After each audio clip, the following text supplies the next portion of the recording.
Hello, everyone. Welcome to another guest interview within Mindful Journey. We're so excited to have you here with us today. And if this is your first time joining us, welcome. If you've been with us for a number of these conversations, again, welcome back.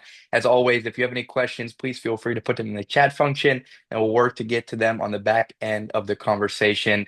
I'm so honored to bring you our guest today, Dr. Elizabeth Clayborne. She and I have not met in person. Admittedly, I can't wait for the opportunity that we are able to, I hope. But she's doing such meaningful work in the world of medicine and beyond.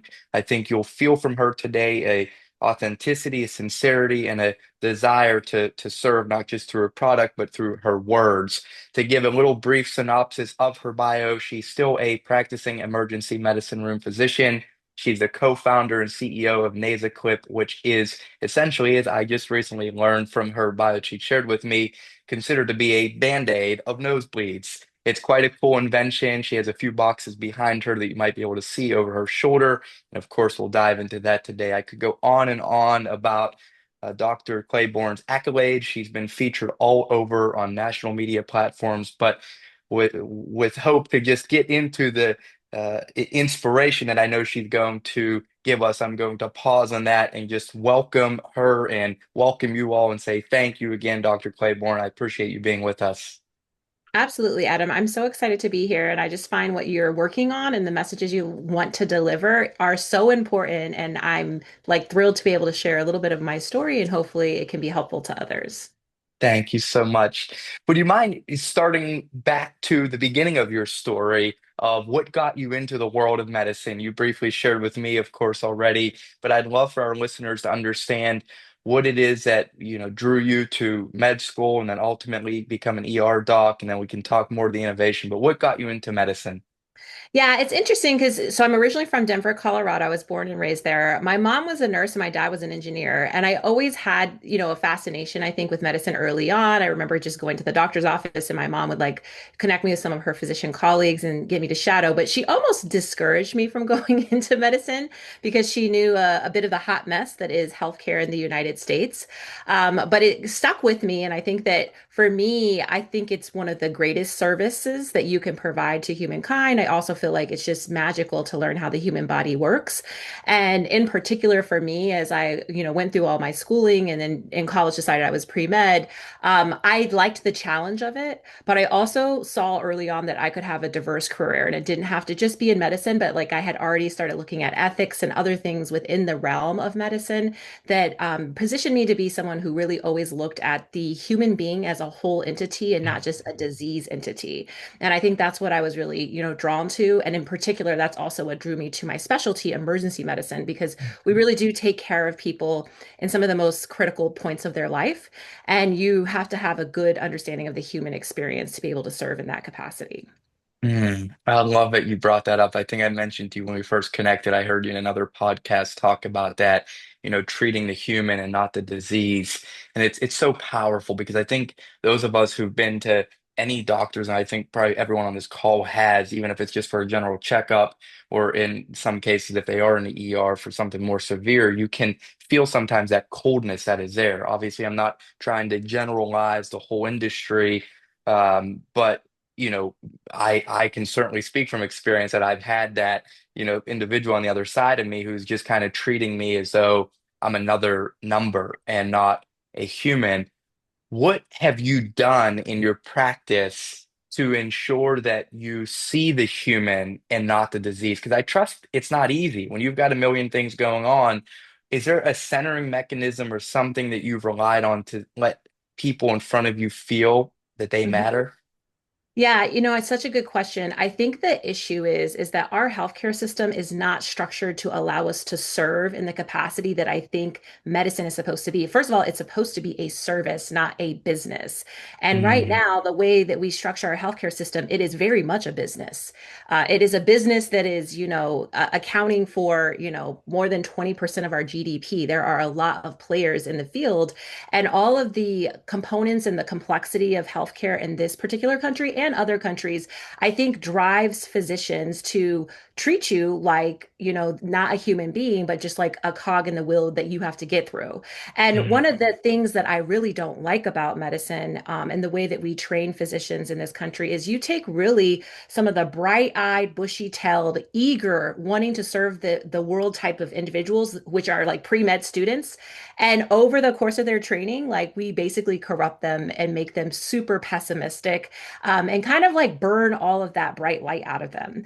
And so for me, because I saw early on that that's the environment that I was putting myself in, I would just always try to come back to like what is true for me and not true of like the way that I'm being trained and the environment that I'm in.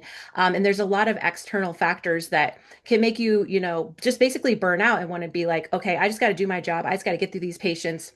I don't have time and I don't have the, mental or emotional bandwidth to give myself, as in the way that I want, because the system is just like working against me to allow to do that. So I think for me, being in emergency medicine, it is interesting because we're in a really high pressured situation. And so, in fact, it's probably the most high pressured situation. Like we have the, dichotomy of dealing with colds and minor bumps and scratches to, gunshot wounds, heart attacks, life-threatening diseases and events that will profoundly impact that person and their family for the rest of their life. And so you always have to have some kind of protection for yourself because you are expending a lot of not just physical and mental energy, but emotional energy when you're in that environment. And what I remember when I go into a patient's room is to just slow down. Even if it's Mhm. just for a few seconds to be present with that person. And I think when I do that, and it can be as small as like the way that I might touch their hand or like put my hand on their shoulder when I listen to their lungs, they sense like, okay, this is another human being who's like interacting with me as a human being and not like doctor to patient, which can sometimes feel like, authority to like, a patient that doesn't have authority, and not also just like a number, right? I'm trying to get in and out. So even though my encounters still are really brief, because they're even more brief than maybe you would even get with your primary care doctor, I try to have at least a moment of connection. And there's also in those moments that allows me to kind of connect with that person and to elucidate if there's something really serious going on. Because a lot of times in emergency medicine, we're just trying to see, is this something serious or not serious? Is it life-threatening, not life-threatening? That's really how we dichotomize like what we're doing because we're there to kind of make sure there's no life-threatening emergencies going on, but then also provide, good medicine for whatever else that you might have shown up for. So sometimes maybe an older patient comes in and I can tell they're just lonely, right? They just need to talk to Mhm. somebody. And there's not really anything serious going on with that medically for them.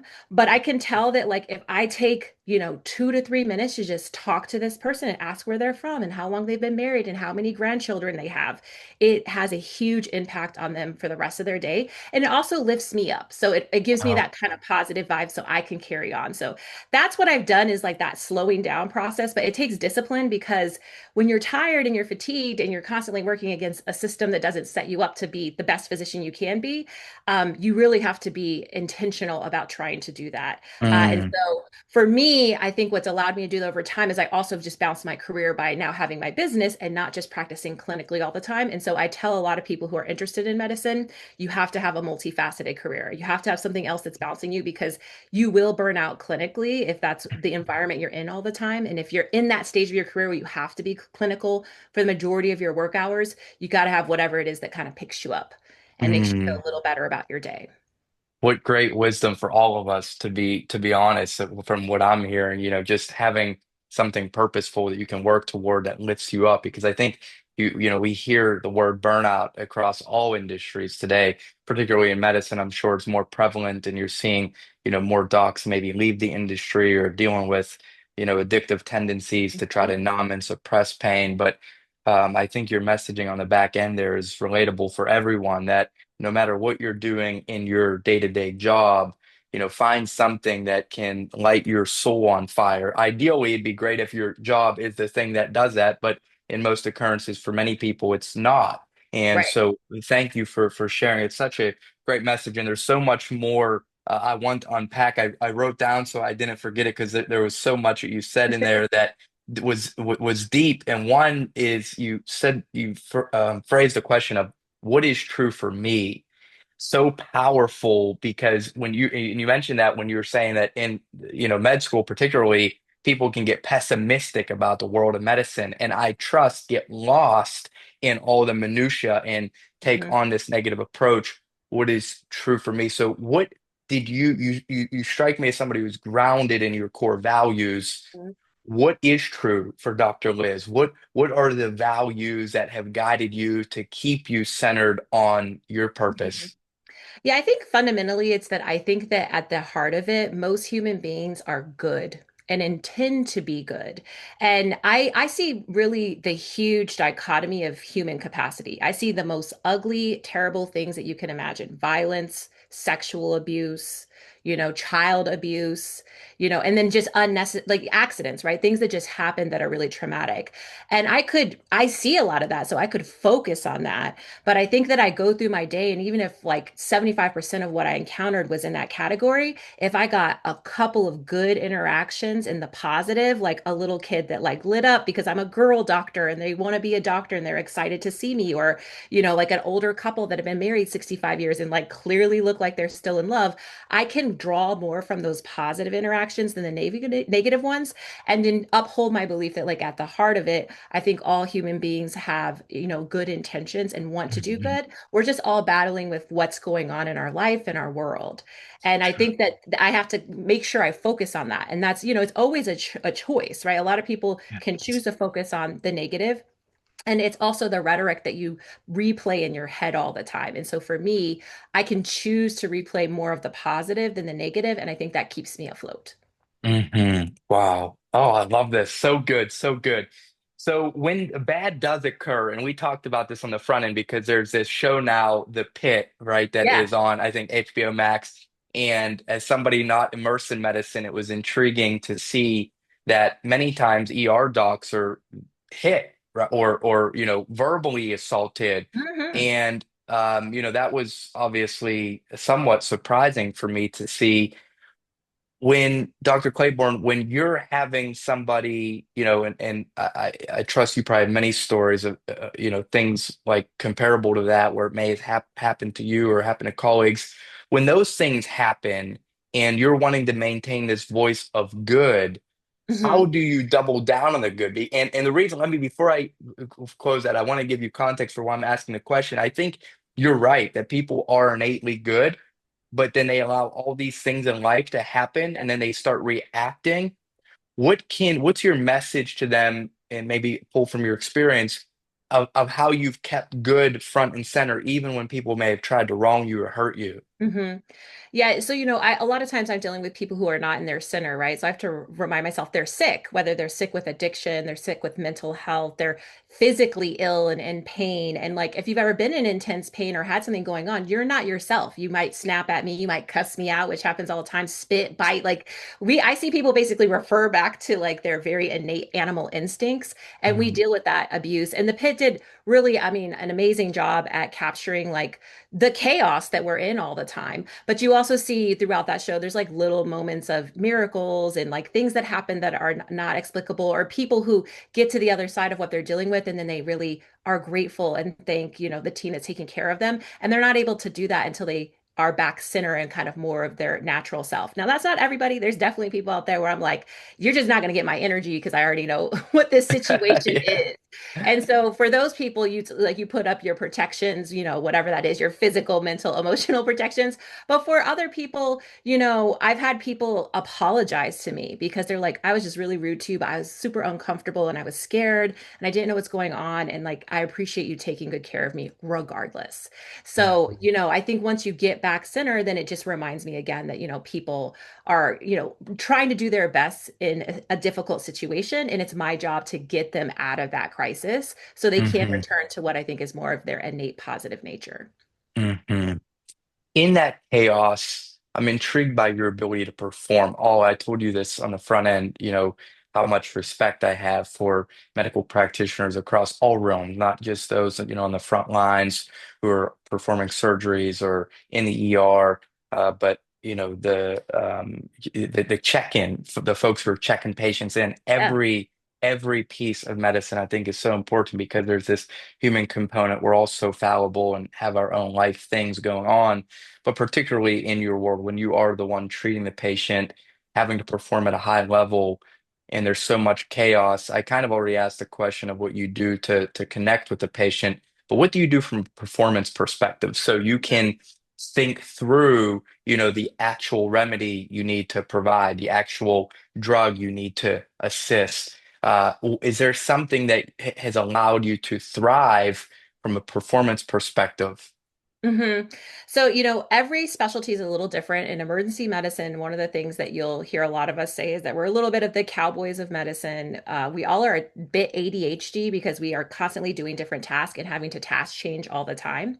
And we tend to actually also not take ourselves as seriously. We're not as hierarchical as other specialties. So there's a little bit more of a collegiate environment, and that like nurses might call me by my first name, which you would maybe never see in an OR per se. But it's because we're like in the war, we're like in the trenches together. And so there's this camaraderie and, respect for everybody that's on that ground Hmm. level. And I think for me, I always have to remember I, as a physician, am trained with this huge body of knowledge, which then I have to apply to an actual patient. And a lot of what my job is like differentiating between what is like physically showing up in the lab work or the actual patient's presentation, and then what is like my clinical gestalt. And a lot of ER docs, when I say that, what it means is like we have a good idea of being able to walk in a room in 30 seconds and know immediately, is this someone sick who or not sick? Are they here for a work note, or are they downplaying their symptoms and might have like a heart attack going on? And I have to like tease that out. And that's an emotional intelligence. So most physicians are actually very emotionally intelligent, but in emergency medicine, especially, we're very good at reading people. Like I can Wow. go into a room and be like, this person isn't going to talk to me about what they need to talk about with this significant other in the room. So I have to very carefully remove that person so I can get to the bottom of what's going on. And Wow. you got to pick up between, on all the things that are said and unsaid. And then and do it quickly, right? Because like we're on a clock and, you don't have that much time. And I think that's something I'm very good at doing. And then you bringing all that clinical knowledge to the forefront. So it's a challenge, but one that I really appreciate. And when you have a profound impact on somebody, whether, because they came in because their shoulder hurts, but really they're in a domestically abusive relationship and need Wow. services, like you impacted that person's life forever, maybe, right? Because the next time Mm, they came in, they might have been a very different story if you hadn't actually got to the bottom of what that visit was for, not for shoulder pain, but for like, hmm. I'm in danger at home. And I'm Wow. like calling out without directly saying that. So that's, something that I have a lot of, honor and privilege to be able to do. And then I take, for me, I have a very strong belief that physicians are like clinically and ethically, um, I think that we have a demand on us to like perform to the best of our abilities. As you might know, I have a master's in bioethics, so I had this very convoluted path to medicine. I did know I was always going to be pre-med, but I went to Duke University for undergrad. I initially thought I was going to do engineering and then decided like, no, that's not for me. Like, I don't want to do just math and science. And I did a 180 and ended up developing my own major in medical ethics and religion. And one of the reasons I wanted to do that is I think that from a historical perspective, most patients like really bind their spirituality or their religion with health. Like even if you look Mm, at prior cultures, like medicine men or medicine women were religious figures. And it's hmm. only really in our secular society that we like separate that. But that's not true of the actual experience for patients. Like any patient that's about to die or has a family member that's about to die, like it is a spiritual, religious experience. Like it really grounds you in like what are your beliefs. And so I Wow. always wanted to understand that. And that's why I studied that. And then I ended up when I went to medical school doing a dual degree and got my master's in bioethics while I was doing my MD. And that's one of the reasons why I was always able to ground like outside of just medicine and look at the whole individual because I was writing philosophy papers, while I was in medical school, which is a unique experience and definitely laid a foundation for me approaching medicine differently. But one of the things it always taught me is that to me, I always kind of make a lot of my decision making from this like ethics background that I was trained in. And so when I talked in the beginning about how I think distorted and corrupt and and just like really in many ways disorganized our healthcare system is, I think physicians need to step up a lot more in like impacting the system that dictates how they take care of patients. And that comes from Mhm. the ethical obligation that I feel as a clinician. But it's very hard because we're not really trained to think that way. We're trained to just like turn, the wheel and get Yeah. our patients out. And so it is constantly an uphill mental battle. But for me, I think I've had some balance by, having NasaClip come on the scene and being now this physician entrepreneur that allows me to look at like how can I impact medicine in a different way and the next generation of physicians that I interact with. Hmm. Oh, yes, so good, so good. I'm so glad you brought up your background, and I'm sorry I failed to. I try not to read direct from the bio when I'm introducing Yeah. someone because I want it to be human. Don't want Yeah. to just be reading off something. But I am glad that you brought up your background because I think that's quite intriguing, and you probably know the stats if there are any of people who've gone through medical school and kind of still take this philosophical approach because from my vantage point, a lot of docs are very science driven, right? Yes. Like give me the facts, and Yes. there's no art component. And again, much like I said, you strike me as somebody who's rooted in values. Just seeing the picture on your wall, I can, and not to be cliche, but that you bring a different understanding of humanity to the forefront of what you do. How have you been able to maybe imbue some of that inside the culture which you work, if at all, and if there's been resistance when I'm trusting you've been able to Mhm. to impact, but if there's been resistance from some of those colleagues who are like, no, no, Dr. Claiborne, we just got to get the patients in, get them out, and what have you done to fight back to some of the resistance that I'm trusting you've seen from more of the type A, Yeah. egoic type of docs? Yeah, definitely. And I mean, like, I'm a big proponent of looking at medicine as an art. Like, I think the stethoscope with this like splash of color is about the art of medicine. And most physicians will say it's still an art because you are given like the facts and like, you can look at all the lab work, the physiology, and say like this equals that, but it's not always going to convert exactly like that because there's a human component to it. And you have to be able to interpret that in the context of like an actual human being, which is much more complicated to that. So I think most physicians would still acknowledge that there is like an art component, but we're very driven to believe like it should just be the data that you're looking at. And for me is I just live through example, right? So like I, practice in an environment where there might be medical students or residents and they'll see how I do things compared to some of my colleagues. And then a lot of times they'll choose like, okay, like I maybe want to interact with patients the way that Dr. Claiborne does because maybe she gets to the bottom of it faster, or she just seems like a little bit more okay with her job. And I think that it's also about how I'm living my life because I have two small daughters, 5 and 6. You know what I mean? I'm an entrepreneur, I'm busy. And I think our society is all driven by like the disease of busyness. And for me, I consider myself very successful. I'm proud of the things that I've done, but a lot of what I've been focusing on recently is how am I living by example by like slowing down and enjoying life while I'm building, because it's not always about the destination. In fact, if you're someone thinking about going to medicine, the first thing I tell you is this is a marathon, not a sprint. Because you'll have all this like idea that like, okay, I'll start living better, eating better, sleeping more, paying attention to my family or my body when I'm done with this, like when I'm Yeah. done, taking the MCAT, when I'm done with the first year of medical school, when I've passed my board. Like there's always going to be another hill to climb. Like it's never ending. So you have to enjoy the journey. And I think that Yes. for me, I try to like live in the example of that because I don't want to set an example for residents, for medical students, or my children that it's always about, hustling, grinding, pushing, and that that's the only way to be successful. I think you do need to work hard and you have to set goals, and there are things that happen, but like in the process of that, you're also living your life. And that Yes. if people pick up on that energy, right? Like part of why I think my days might even go a little easier is when I go in, patients are receptive to the energy that you carry as a physician. And that can impact like how that encounter is going to go and how my day is going to go or how my nurses interact with me or, whoever. So I try to always try to keep myself in more of a positive energy with that because it makes me happy, but it also like reflects happiness all around me.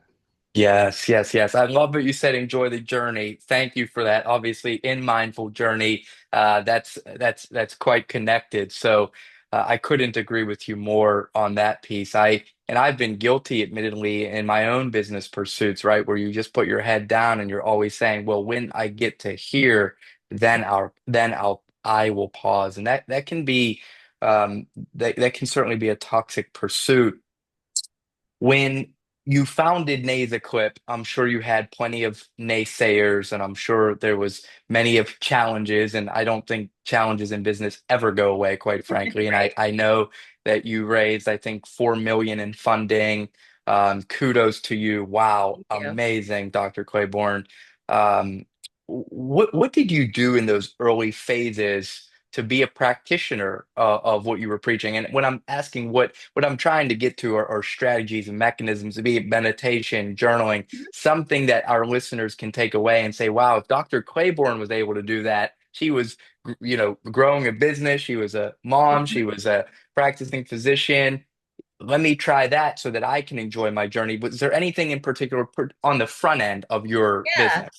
Well, I'll give you a little bit of the origin story, and this would be a good opportunity for me to share more Yes. about NasaClip. So, I thought of the idea for NasaClip when I was a resident, back in like 2015 is probably when I first thought of it. And I was really struck by the number of people who came to the ER for nosebleeds. We see about 500,000 ER visits a year for nosebleeds, and I just Crazy. couldn't believe that people would show up and like wait hours potentially for such a simple problem. But I find that patients tend to mismanage their nosebleeds. They almost do the opposite of what they're supposed to do. They put their head backwards. You're supposed to actually be forward. They pinch up on their nasal bridge instead of over their nostrils. And most importantly, they don't hold constant pressure. You need about 10 to 20 minutes of uninterrupted pressure to stop a nosebleed, which sounds simple, but nobody does that. No one holds their nose for 10 minutes without letting go a little bit. And nosebleeds are also most common in kids, 2 to 10, older adults, 55 to 80, who might be on blood thinners. So that's really the least likely population to manage it well. So I think people panic because they're doing the wrong things and the bleeding doesn't stop and they show up to the ER. They think they're going to be seen right away. But for us, this is a lower acuity issue, right? It's not a gunshot wound or a heart attack. So they had to wait. And then my frustration was I had no good tools to like temporize the issue while they waited. So I made NasaClip, and this is what it looks like. We have our reusable kit that recently launched on Amazon, and we sell this both to like hospitals, like in a single unit, but then we also have a kit that's more for a consumer. And the whole idea is that you can have these sponges that you could add a blood thinner to, or I'm sorry, a vasoconstrictor to, like oxymetazoline or Afrin, or without medication, you just clear your nose of clot. Insert the sponge, rotate this into place, and squeeze shut. And it holds firm, constant, uninterrupted pressure. So you could do what you need to do 10 to 20 minutes, and then you release and check for bleeding. Can be rinsed and reinserted, and then when you're done, it disassembles. So you can discard. And then this component can be reused, and there's sponge refills available here or for purchase on our website or Amazon. So that is the business, is I the love baby, the that. nosebleeds. But when in You've mastered that. 2015, thank you, Yeah. thank you. It was a long journey. So this is like in 2015, this was just like an idea in my head. And I really like in the beginning just worked on my patents, and it took a long time. It was on the back burner for like 5 years. It wasn't really until 2020 that I started doing an accelerator and raising money, and then how to raise my first million in capital to get to market, and then since then raised more than 3 million to kind of grow. And now we're in all these different channels, right? Because I developed it for my pain point as an ER doc, but it's useful in sports medicine. We have some MBA and WNBA trainers using us.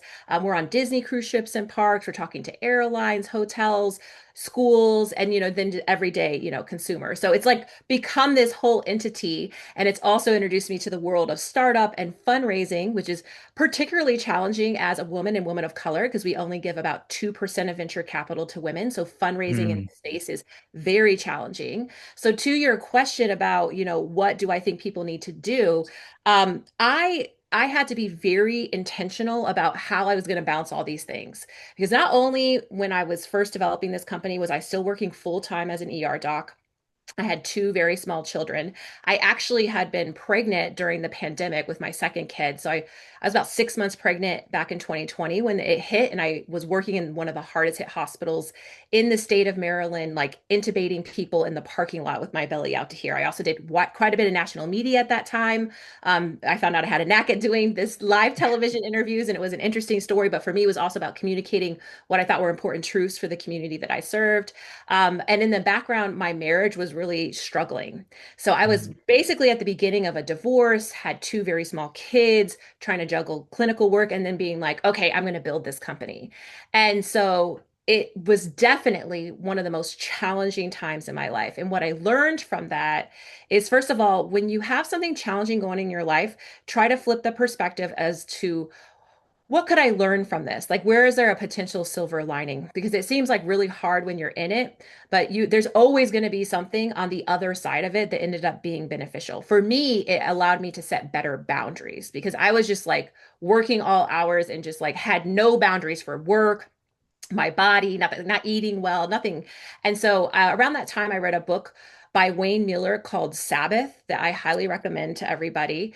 It's about the disease of busyness. And one of the things he points out is in our modern day societies, we don't really respect Sabbaths, right? Like back in the day, for Christians, it might be Sunday, for, Jews on Saturday, but there were days of rest where you were not engaged, you were not working, and you didn't have your schedule full. Like at this time, if I look back to like 2020 when I was developing it, my calendar looked like a rainbow exploded. Like there was no free time anywhere. I worked weekends, evenings, overnight sometime. Like it was insane. And I'm like, this is not sustainable.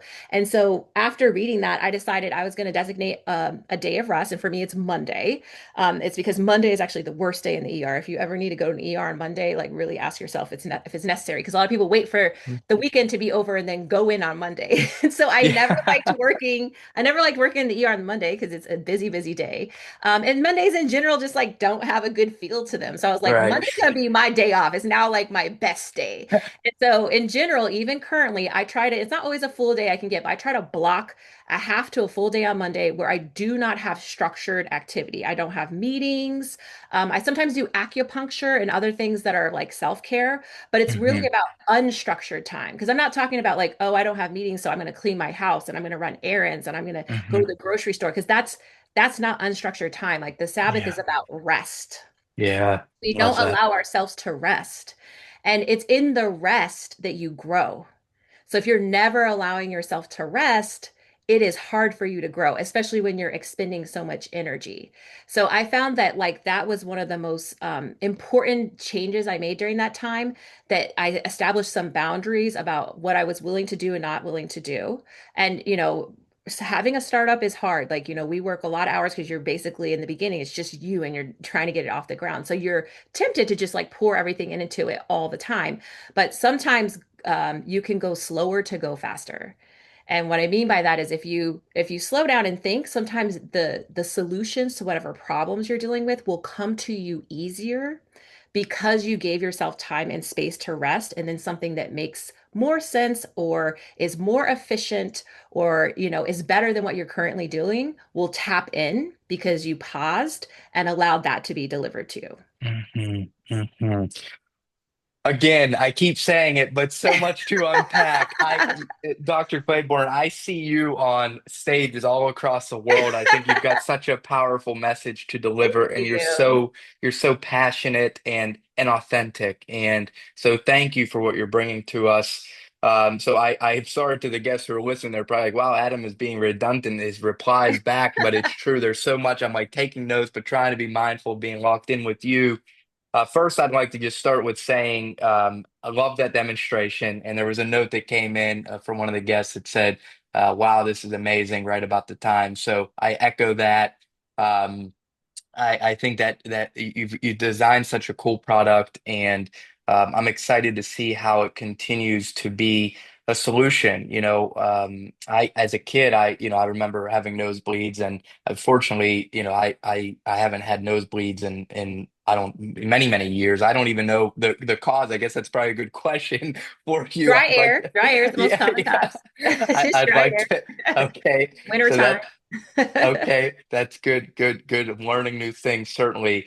But yeah, going back to the invention, just truly admirable and such a great solution. Um, with you mentioned about going to get funding and being a female of color and the lack of resources that are available maybe in that demographic. you don't strike me as somebody that is, allows barriers to stop you. Yet I think sometimes people do allow barriers to stop Mhm. them.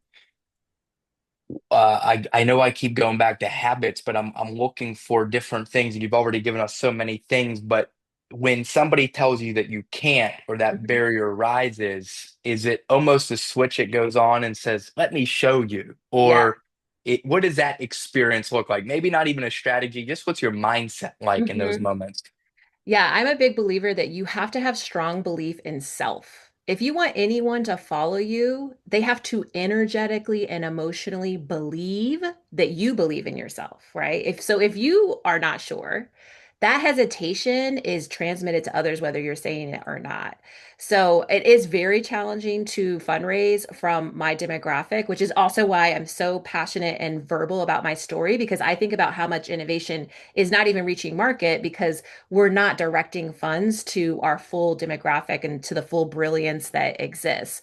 But outside of that, when I get a lot of no's for fundraising, I also feel like I don't let it like reflect on how I feel about myself. I'm like, okay, like maybe we're not aligned, or like maybe this isn't a good fit, but it doesn't take away from how valuable I think my idea with NasaClip is, or how valuable I am as an entrepreneur. And I get told a lot, you come off very confident. Like that's actually one of the attractive things you have as a founder. And it's not just in the delivery or how clear I am in articulating myself. It's just a presence. And that presence Mhm. comes from the fact that like I actually do like myself, believe in myself, and I think other people can sense that. And Yep. so, my tip for your viewers is like if you have hesitation or you're not sure, double down on what you need to do to be more centered and believe in yourself, because if you don't have that first step, it's going to be very hard to get others to kind of go along that path with you. What are the next steps for NasaClip? Yeah, so we are have been in market about a year and a half. So I'm really focused right now on like growing our revenue, both in the healthcare sector, but also schools, travel, and on Amazon. So definitely like selfish shout out, please. If Yeah, you have someone who please. thinks that they would benefit, please go on our website, nasaclip.com, NaSACLIP, or on Amazon and leave a review. Tell others, like your coaches, trainers, doctors, whoever that might want to, have the Band-Aid of nosebleeds on hand. And we have adult and kid sizes. I don't think I was remiss in saying that. This is our pediatric device for 2 to 13, and then 14 plus is for adult. And so I'm really excited about hopefully breaking 1 million in revenue. That's our goal for this year. Amazing. And then the actual next iteration of the device is I designed this to carry medications that are helpful in the setting of nosebleeds, like vasoconstrictors or hemostatic agents. But I soon discovered it's actually really good at deploying any intranasal med. So we're actually looking at either some NIH funding or private sector funding to modify and optimize the device for intranasal drug delivery. For example, for an agent like naloxone or Narcan, the opioid reversal agent. So Mhm. I know as an ER doc, if someone's having a drug overdose, and fire, police, EMS are like spraying Narcan up their nose, we sometimes have to redose them several times.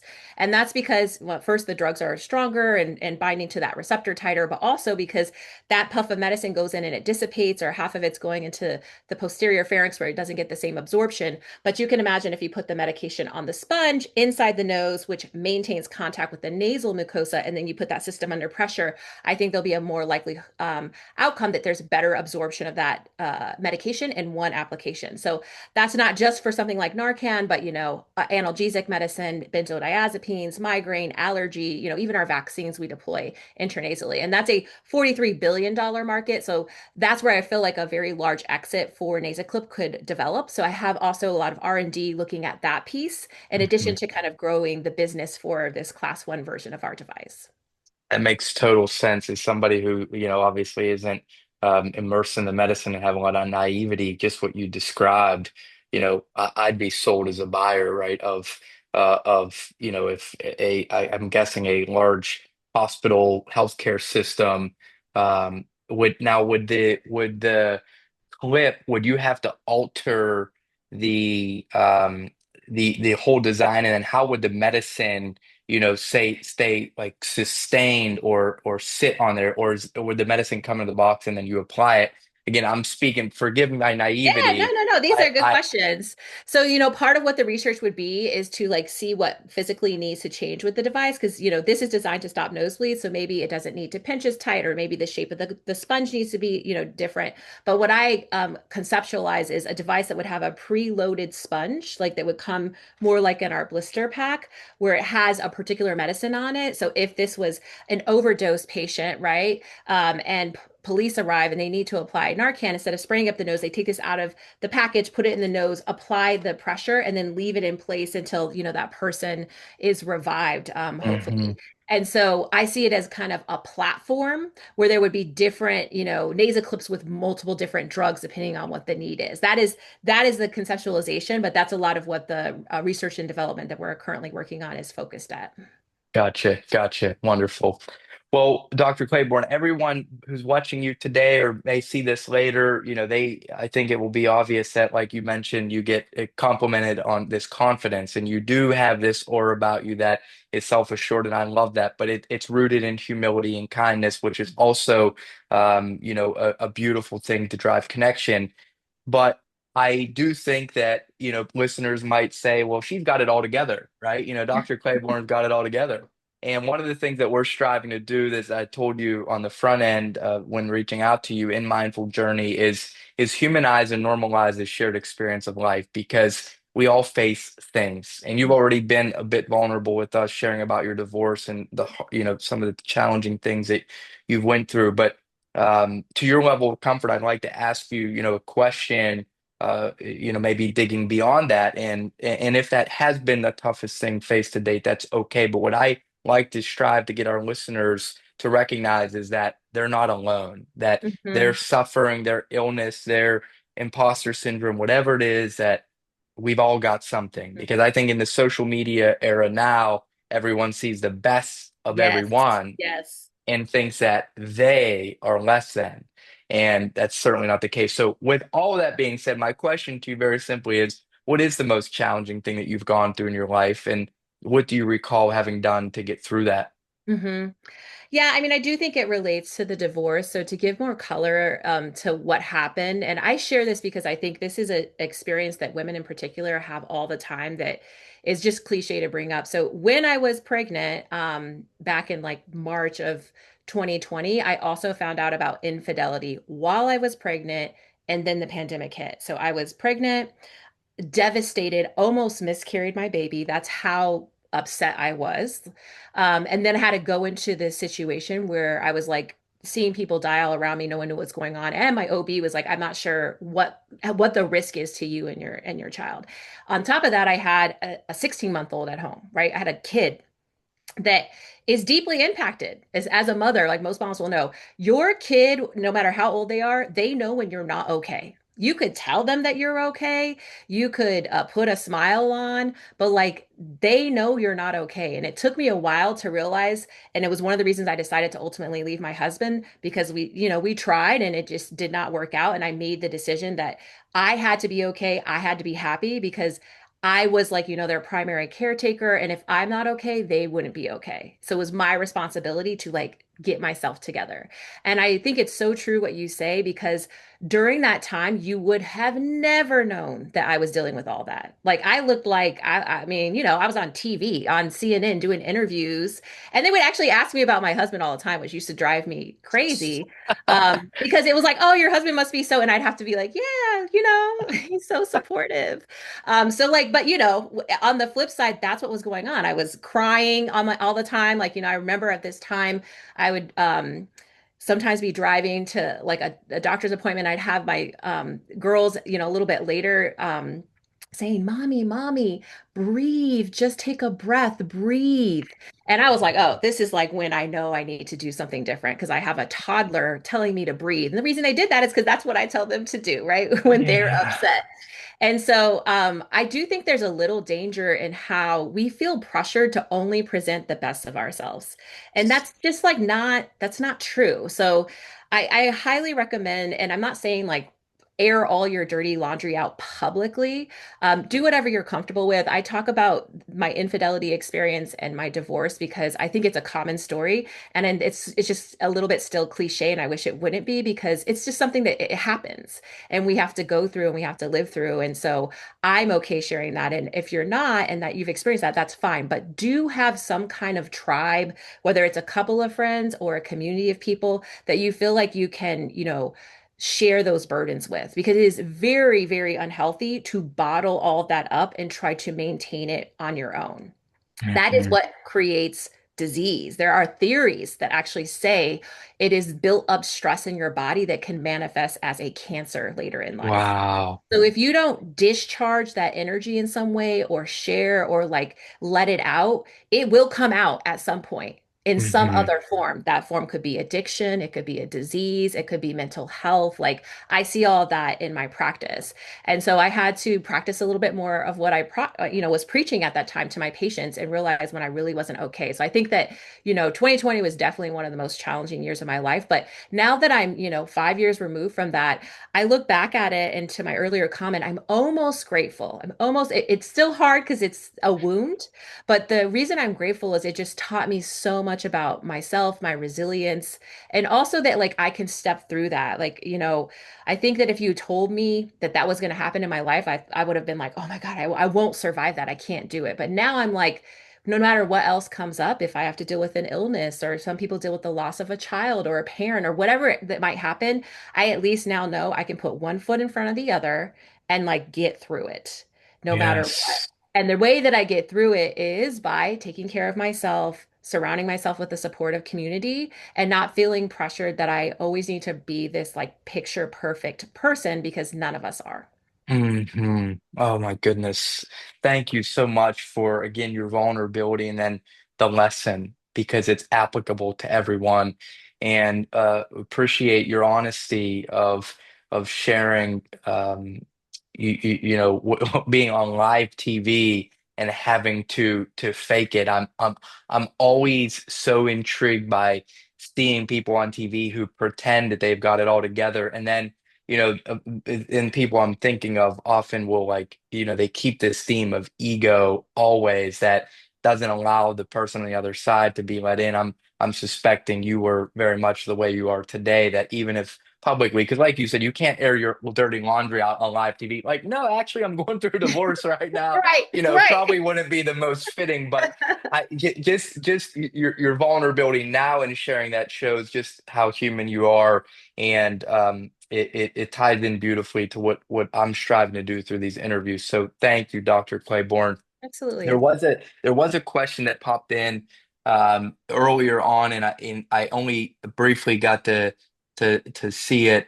So a listener said, "A moment of connection, the human touch. How true and important to have the human touch." So, Carlos, thank you for that comment. But let me see the question. Okay, so this was earlier in the conversation. I think we were talking about the ER, but I do want to try to get to because I want to be mindful of our time. I think I promised you an hour we'd be done. So the question is, do victims say the truth when asked if they are in an unfortunate situation? So I think this goes back to someone who might be dealing with Unspoken. domestic abuse. Yep. Yeah, Do you? most of the time, absolutely not.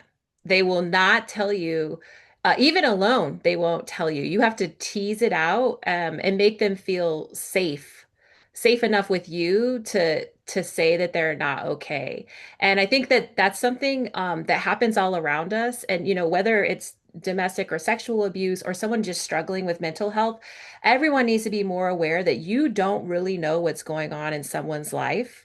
And so if you sense something, right, like see what you can do to slow down, to touch, to smile, just to have a small little glimmer of interaction, like sometimes that can be very profound for those people. So for the Mhm. patients in the ER, if I have like a high suspicion that someone's really going through something, I will pull all the stops out. Like I'll try to get them alone, I'll bring in the counselor, I'll provide the resources, and ultimately they're just like, no, I'm okay. I'm going to go home. I at least give them the numbers, the resources, like something so that they have like a safety net that they can take with them, because they're not always able or willing to engage in that first interaction. Hmm. What is a common myth? This got me thinking about medicine again. What's a common myth that you all might, laugh about like these patients who come in here, they have no idea, that the general public thinks X about medicine, but it really is not the case. Is there anything that is like a recurring joke in your world of medicine that um Yeah, I mean, I think people think that doctors have these God complexes, which some of us do. I'm not gonna like lie, like some people do. Like that's a legit thing.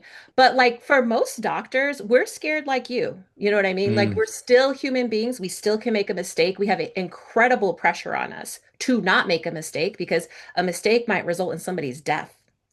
And mhm, so I think that what I would appreciate when people walk into hospitals is to also recognize that they're dealing with other human beings. Like I'm a human being. And like, yes, I'm there to serve you and I'm your physician and I will be professional, but it doesn't mean that I am not susceptible to all the same, human factors that you are. And I might have a bad day or I might have something going on. You know what I mean? So there has to be like grace on both sides of the fence. And that most doctors don't really look at it as like I'm infallible and everything I do is like perfect. A lot of us can be even self-conscious about like, am I doing it? Like, did I do that right? We're very mm, hypercritical, very type A. We put a lot of pressure on ourselves. mhm, And so it's not always like the egotistical type of physician that you may, perceive all the time. mhm. And we go through life journey just like everyone else. So Yep. sometimes it's great and sometimes it's not great, and we're still just trying to do our best job. hmm Thank you for sharing that. That's certainly helpful, and it's nice to again hear the human side of this. And you mentioned the word pressure. You've been somebody who's obviously in high pressure moments throughout your career. In business, entrepreneurship, keeping it. I think you mentioned you have a team of four now, so Mhm. you're responsible for their bills, right, to Right, some right, extent. exactly. And then in the ER, obviously, this pressure to perform, and then having attended prestigious institutions, there's this pressure that was probably inherent there, where you felt like even as a young student, well, I have to perform. I'd love to get your perspective and maybe some of your great wisdom for our listeners as to what your message might be for those who are feeling a pressure in their life or Hmm. work to perform, but it might be somewhat suffocating. Is You've given Hmm. us so many great insights to slow down, Hmm. breathing. Is Hmm. there particularly centered around pressure? What can they do to ensure that it doesn't get the best of them?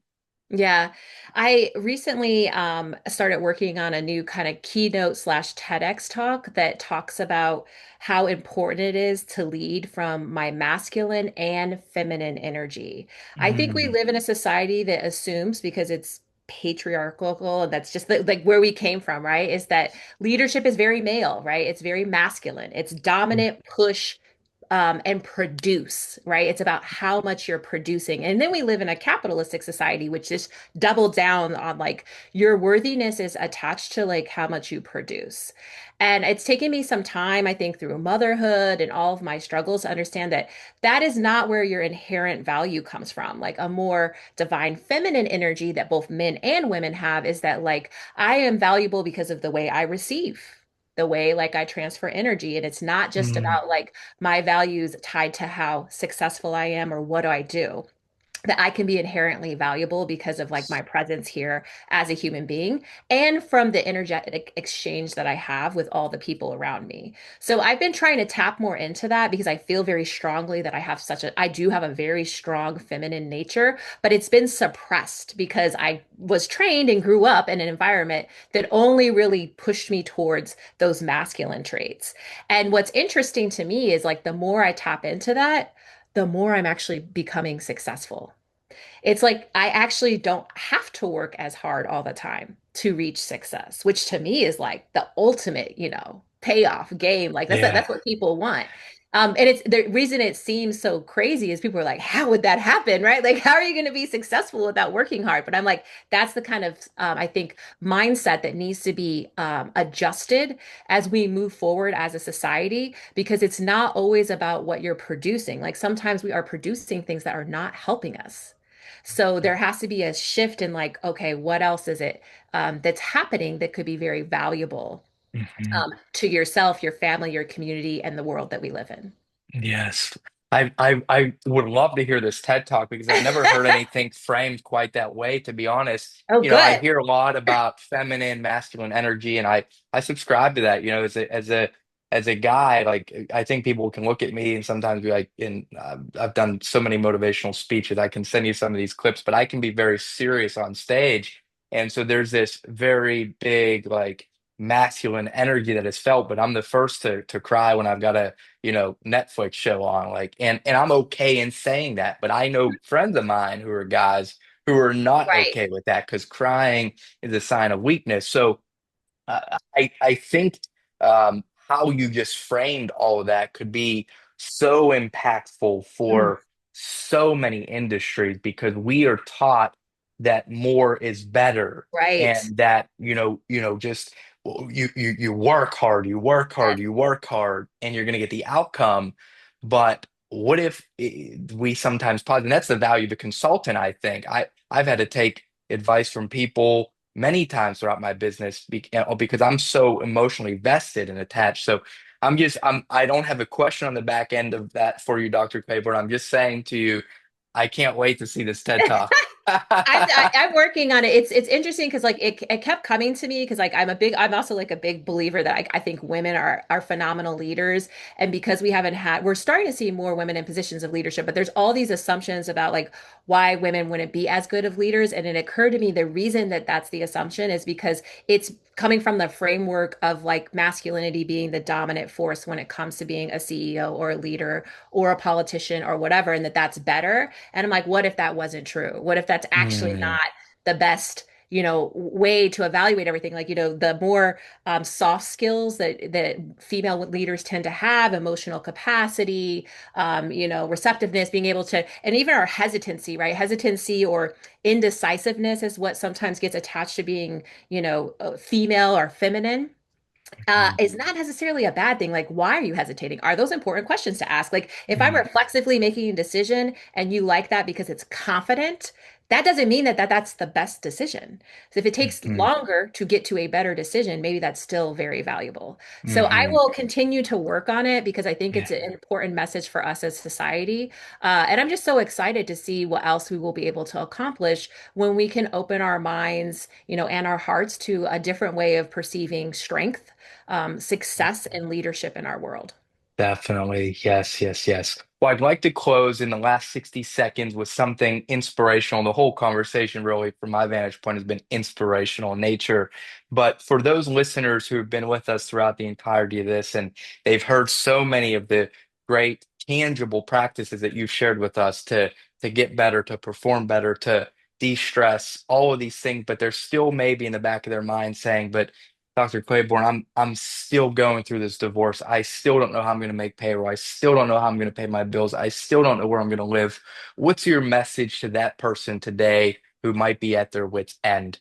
hmm Yeah, I would just take a pause and look for one positive thing that you like. And it could be that the sun is out, that you got to eat something that you liked, that you spoke to a family member, that a stranger smiled at you. I would just pause and try to like relish that energy and not make a decision about anything until you can try to recenter yourself.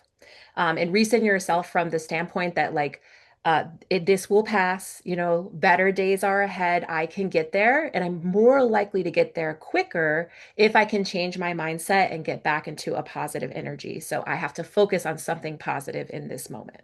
Mhm. Wonderful, wonderful way to close. And as always, throughout this talk, great, great wisdom and advice. Dr. Claiborne, I'm so grateful to you.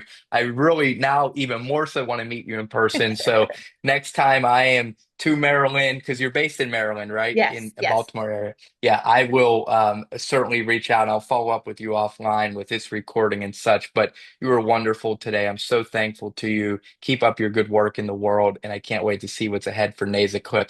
I'll drop a link in an email to everyone for NasaClip. Is there anything else you'd like to share about NasaClip or ways that we can find you or connect with you? Yeah, thank you for having me, Adam. This has been really great. I love, again, what you're doing. I think it's important to talk about this vulnerability and the real human experience.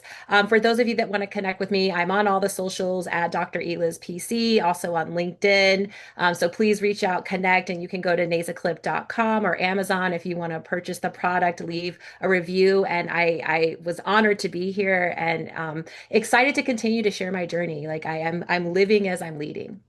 Love that. Thank you, Dr. Clayborne. Have a great day, and thank you all for being with us. Take care, everyone.